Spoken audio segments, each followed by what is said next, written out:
people.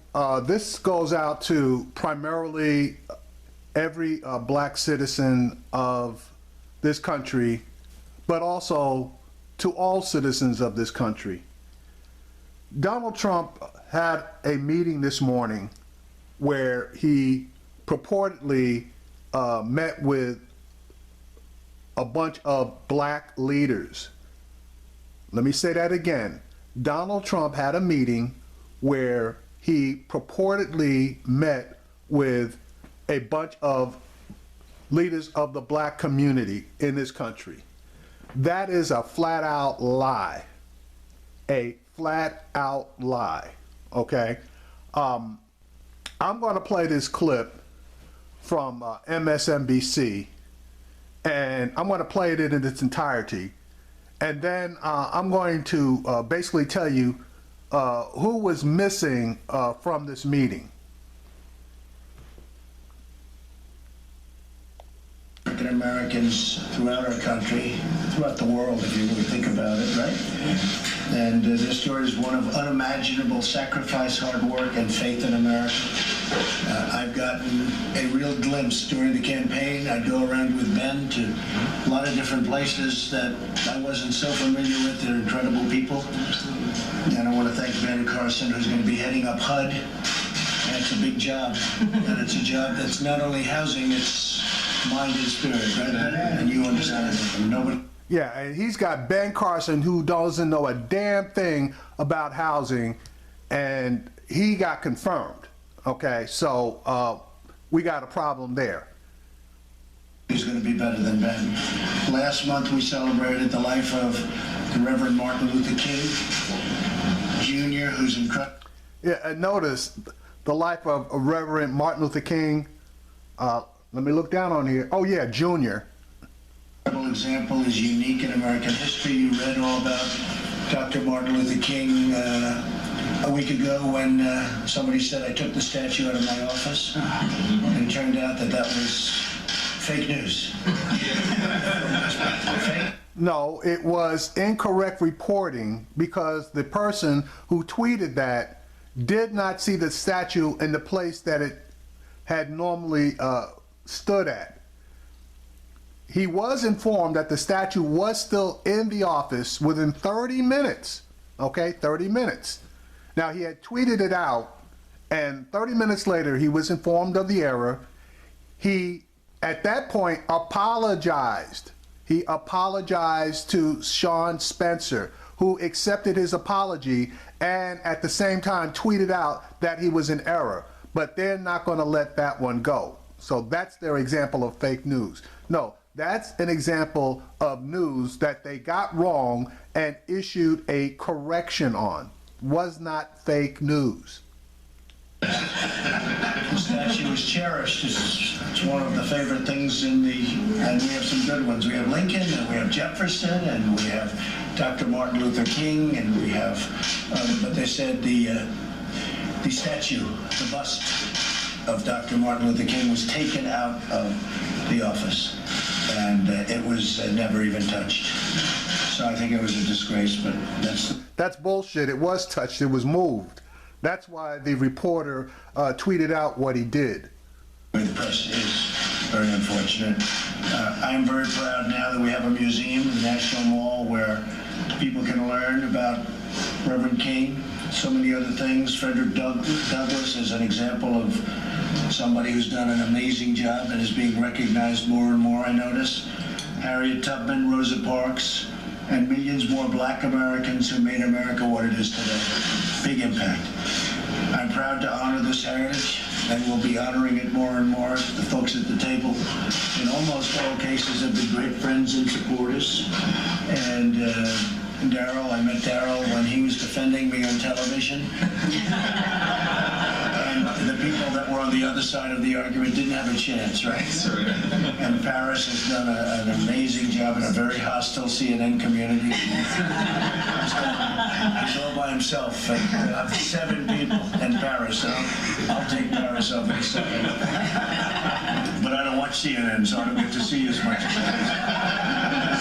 don't like watching fake news.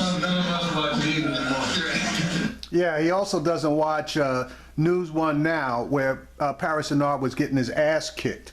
So that just goes without saying. And Paris Denard is a leader? No.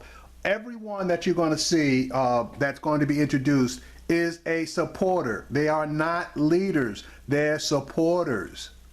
And he's representing them as leaders of the black community. But Fox has treated me very nice wherever Fox is. Thank you. Yeah, where is Fox? Where is... Sorry about that. As I was saying, yeah, where is Fox? Where are those Fox Trump supporters? I'm going to let him go around the table, and I'm going to stop one by one and make mention of the missing. But since he said, where is Fox? Yeah, how come Juan Williams isn't there? Juan Williams has a lot more notoriety than Paris Denard. Where's Harris Faulkner? You know, she's supposedly, you know, something big time at Fox. Where is she? As far as other people that are in media, where's Jesse Lee Peterson? He's a big time Republican, black Republican that supposedly represents the community. Larry Elder's another one. Where is he? He's always out there defending Donald Trump. He's nowhere in the vicinity. You got women like Angela McGowan, and she's always downing black women, and specifically was anti-Obama, attacking Michelle Obama, whose popularity is like through the roof. But she basically was affiliating Michelle Obama with gangster rappers. And she's always on Bill O'Reilly's show. What about Eric Rush? He was the one that initially came out against Barack Obama, what, 8-9 years ago, and downed him for his connection with the Reverend Jeremiah Wright. So, you know, where are all these people? We're going to need better schools, and we need them soon. We need more jobs. We need better wages, a lot better wages. We're going to work very hard in the inner city. Ben's going to be doing that big time. It's one of his big things that we're going to be looking at. We need safer communities, and we're going to do that with law enforcement. We're going to make it safe. We're going to make it much better than it is right now. Right now, it's terrible, and I saw you talking about it the other night, Paris, on something else that was really, you did a fantastic job the other night on a very unrelated show. I'm ready to do my part. I can see him. I'm ready to do my part, and I will say this, we're going to work together. This is a great group. This is a group that's been so special to me. You really helped me a lot. If you remember, I wasn't going to do well with the African American community, and after they heard me speaking and talking about the inner city and lots of other things, we ended up getting, I won't go into details, but we ended up getting substantially more than other candidates who had run in the past years. And now we're going to take that to new levels. I want to thank my... Now, just so that you know, that's bullshit as far as getting substantially more as far as the black community was concerned. Now, if he's considering the black vote for Barack Obama, that basically is an outlier. So if you want to compare his numbers versus Bush when he ran and the preceding Republican candidates, he didn't get substantially more numbers from the black community. Television star over here. Omarosa is actually a very nice person. Nobody knows that. But I don't want to destroy her reputation, but she is a very good person, and she's been helpful right from the beginning of the campaign, and I appreciate it. Very special. And so I want to thank everybody for being here. Could we maybe just go around the room and we'll introduce ourselves, and the press can stay for that, and I'm sure they have no questions about last night because it was such a good launch. We have a fantastic, hopefully new justice of the Supreme Court, and hopefully he'll be approved very, very quickly. He's outstanding in every way. Academically, he's done almost as well as you did, Darryl, in college. Not quite, right? But he's a great man. I think he'll be a great justice, and he's being very well received. It was a big evening, very big evening. So, Paris, why don't we start with you? Go ahead. Pleasure to be here, Mr. President. Honored to be here. Paris Denard. I'm at Thurgood Marshall College Fund, who represents the 47 publicly supported historically black colleges and universities, which I know you are very much in support of. So it's a pleasure to be here, sir. Well, really, in support of me. Okay, now Paris Denard just stated that he's a big supporter of the HBCUs.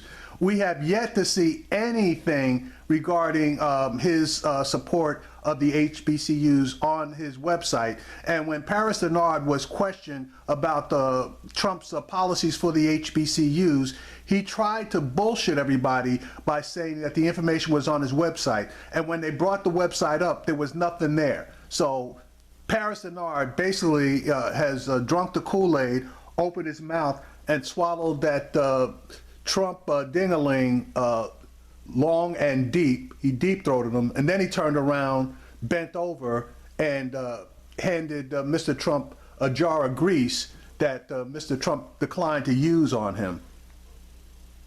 Because I'd be in the wilderness with that. You are so effective. I appreciate it. Thank you. Bill Cleveland, retired Capitol Police officer, former vice mayor, city of Alexandria, and substitute teacher in Alexandria school system. Glad to be here. Thank you. Thank you.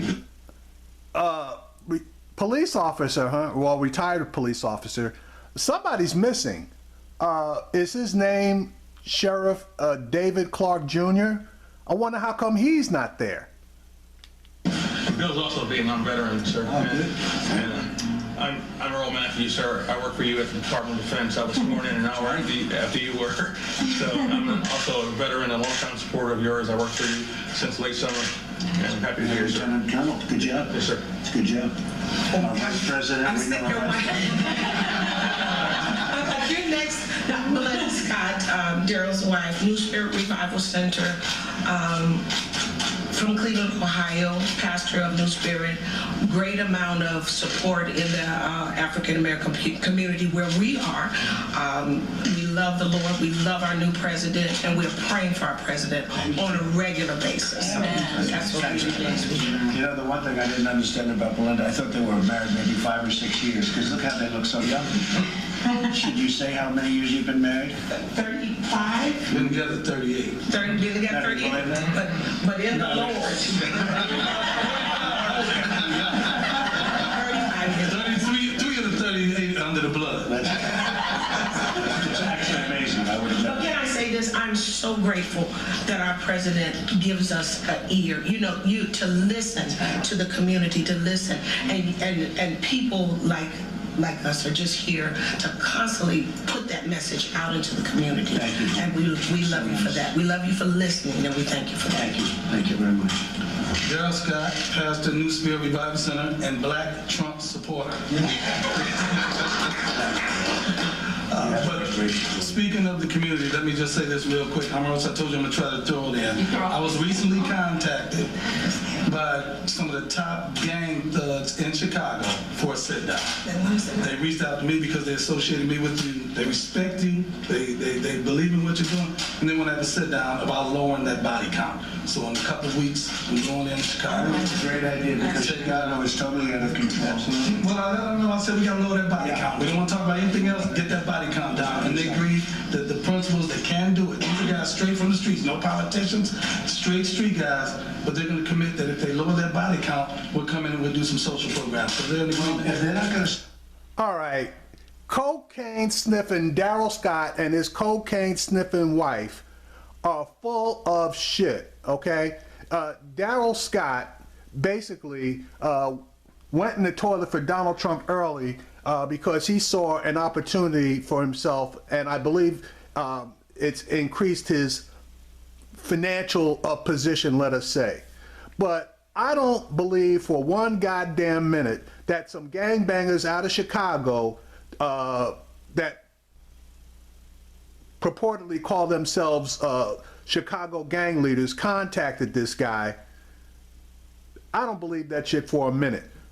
That being said, he said that he is going to have a sit down with them in a couple of weeks. So I put it to every last single one of you to stay on top of this asshole and see when and if he has this meeting and what he reports out of the meeting, and if the people that he's quote unquote going to meet with are really the gangbangers out of Chicago.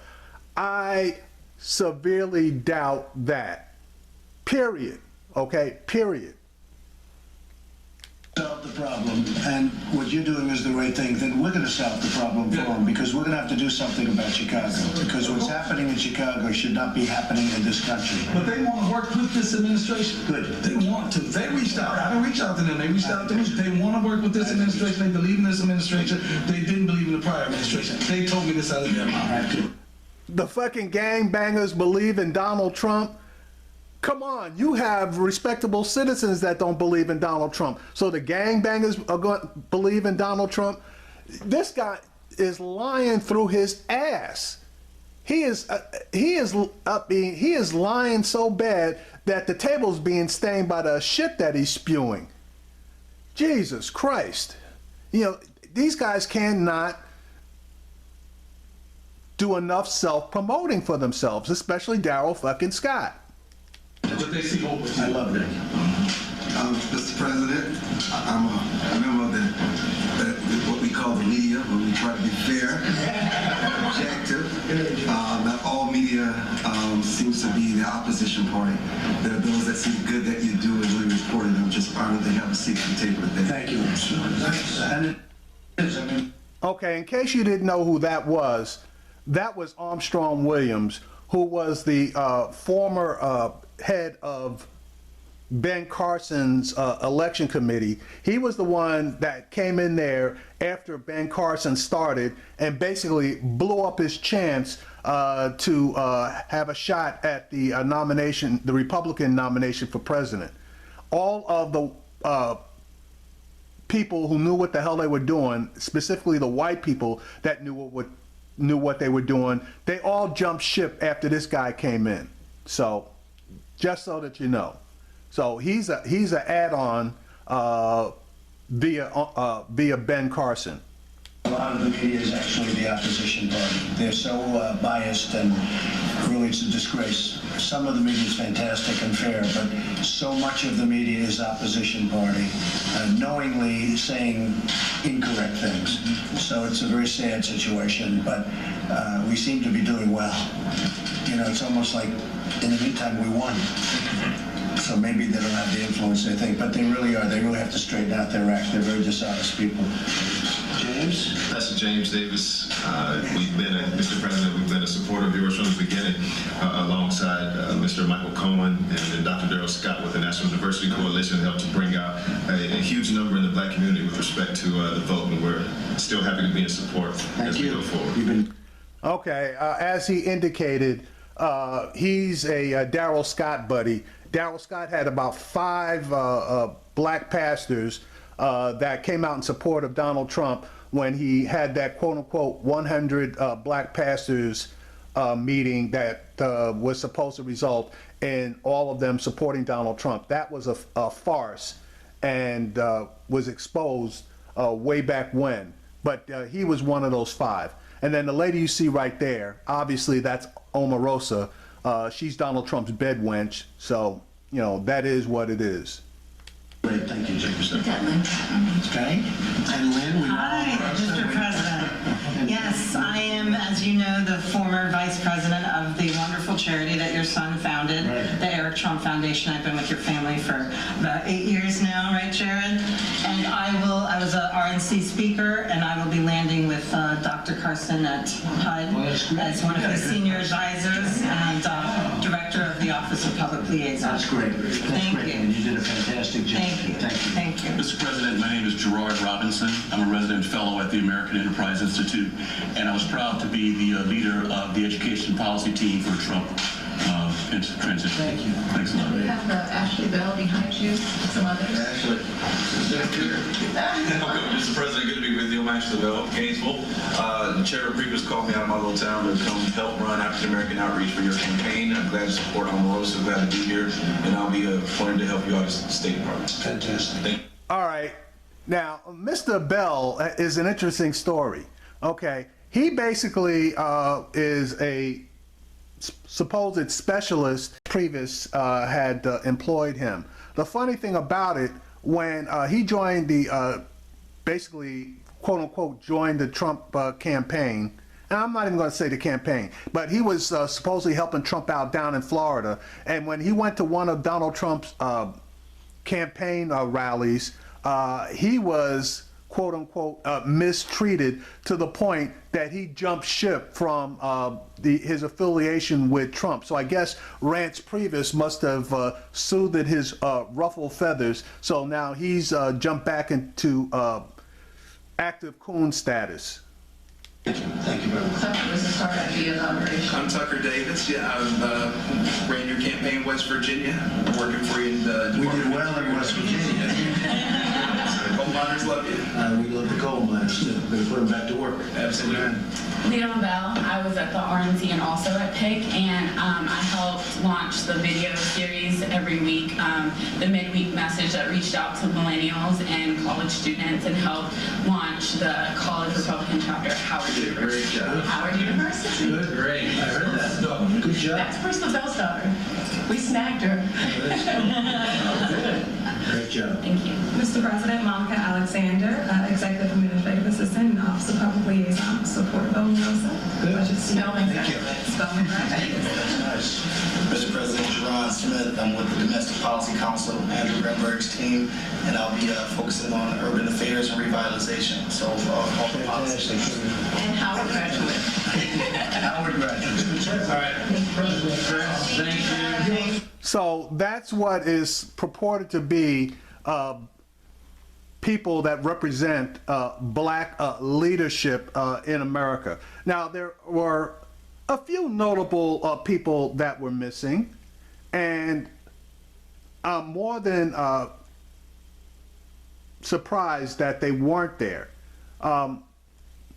Obviously, you know Barack Obama wasn't going to be there, but for some reason, Al Sharpton wasn't called. Now, a lot of you may say that Al Sharpton is not a leader, and in my opinion, he is. Now, really being effective in what he does have the National Action Network.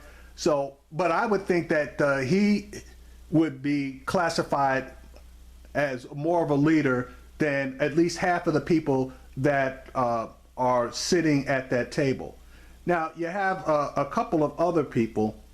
You got Craig Watkins. He runs the Innocence Project, which basically deals with the disproportionate incarceration of black and Latino men, and, well, he deals with men, but basically men and women. And he would be somebody that you might want to have at that table. You got Cynthia McKinney. She was a former 6-term member of Congress from Georgia, and she was, I guess, part of the Bush administration and was in charge in trying to fix the problems he had with his issues during Hurricane Katrina. Okay. I know that Maxine Waters wouldn't be there, but people like John Conyers, Elijah Cummings, none of those people are sitting at that table.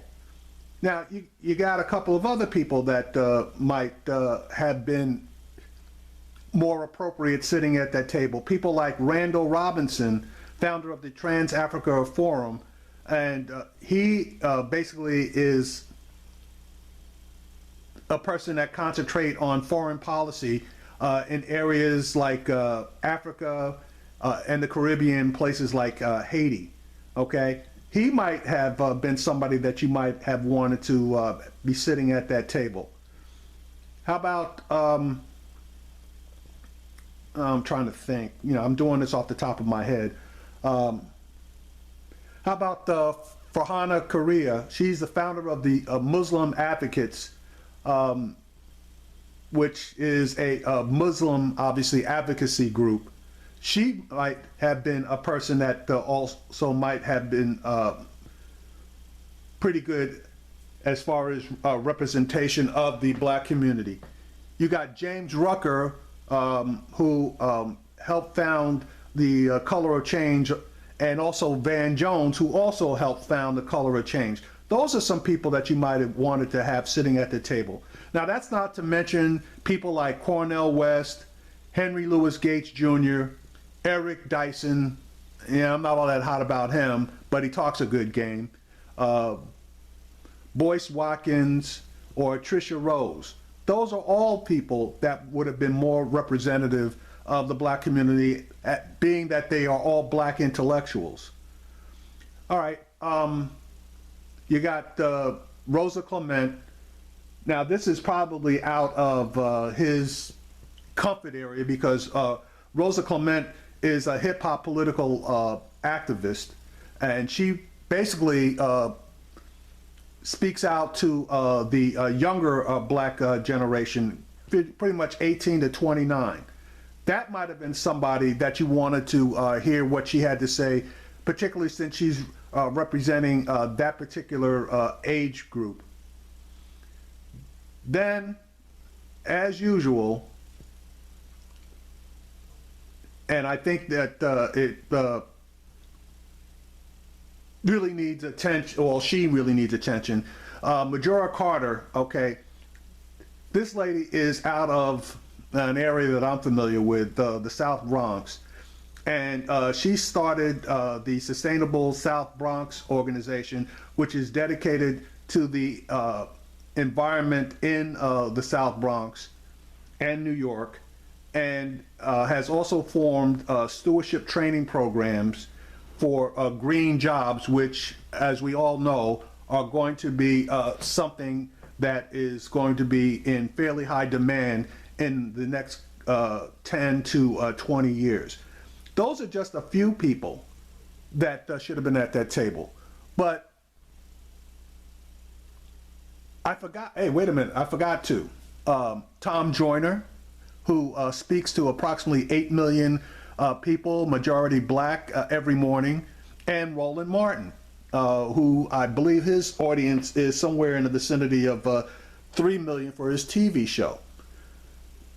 But as you notice, the only people that this guy has around him are people that, number one, have swallowed and swallowed hard, people that agree with him. There are no diverse opinions around this table, but yet and still he wants to represent these people as leaders of the black community.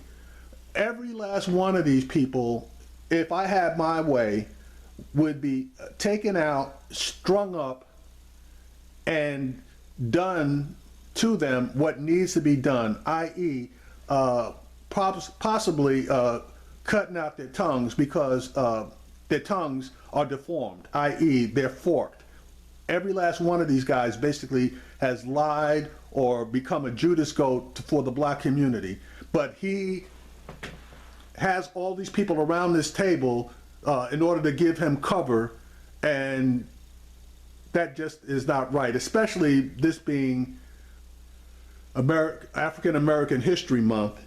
He's putting these people out there for show, okay? They're all out there for show. There's not one person around that table that I feel is representative of me, my ideas, or opinions. And I would venture to say that the majority of black people in America feel the same way.